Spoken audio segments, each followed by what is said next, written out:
Wanted to take just a minute to show everybody how I plan for my garden every year. This is my map for my 2022 last year's garden. And on it, you'll see that I have all the beds outlined.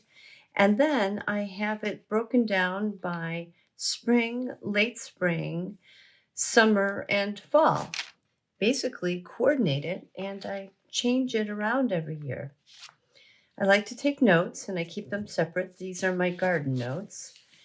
And based on my garden notes for 2022, I talked about planting the cucumbers in the ground this time versus against the wall in a bed. And then I talked about my okra. It needed to be planted in a sunnier area.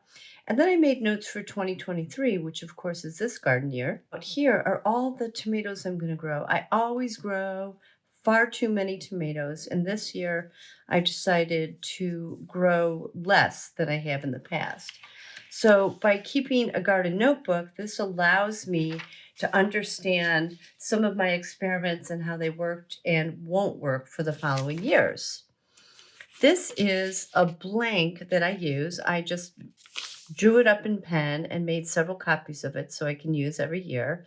You'll see from last year, I added 4 more garden beds. And from here, then, I'm going to fill this out based on what my notes tell me. And this is all in pen, but I'm going to do everything else in pencil as I go through it because I change my mind and I think about new crops and new things that I want to grow.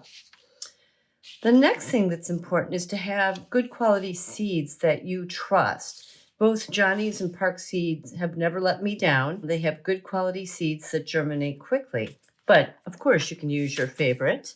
And then I finally wanted to show you my system, the system that I use. So here's the super cool crafting box I've been using to hold my seeds. You can get this at a Michael's or a Joann's. It's got a handle on it so you can carry it if you need to into the garden. And I just opened this up. This is how I store my seeds. I have them broken up a little bit differently than most people do, I think. I actually have them broken up into how I plant the seeds in the garden. So early March, this says early March indoors, and this allows me to grab these quickly when I know I need to start planting and open them up. And then I have all my early March seeds to start seedlings with. So like red bell pepper, banana pepper, most of my peppers, and things like marigold seeds that do better when you start them indoors. I have other things like outdoor summer.